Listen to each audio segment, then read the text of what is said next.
In the calm suburbia of Rosewood, Mark Anderson led a life governed by predictability. A content bachelor in his early 30s, he commuted daily to his predictable job and returned to his tidy, modest home like clockwork. But everything changed one ordinary autumn evening when a peculiar oddity caught his eye, a shadow that didn't quite align with reality. On the sidewalk, as he made his way back from work, Mark noticed a shadow cast beside his own. It should have been impossible, because it had no source.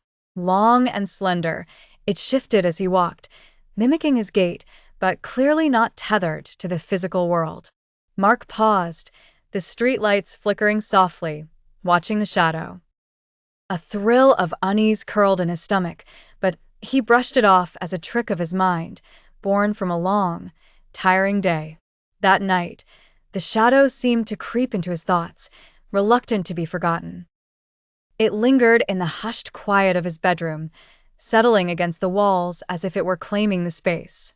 Mark flicked the light on and off, blaming exhaustion for the figment of imagination that clung stubbornly.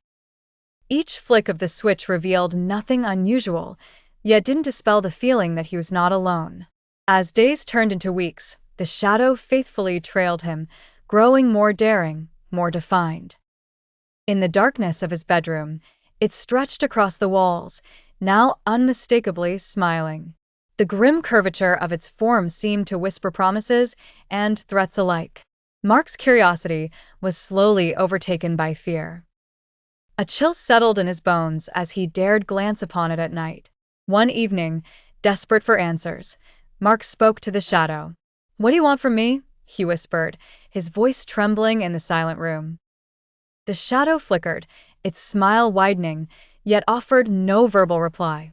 But in that moment, an unsettling clarity washed over him. It wasn't his shadow. It belonged to something else, something that hadn't arrived yet. The realization clawed at his mind. Whatever owned this shadow was coming, and when it arrived, it would make him its own. Perhaps he would become its shadow, a mere echo of existence as the new owner inhabited his world. Mark's days were tainted with dread, the countdown to an unknown event.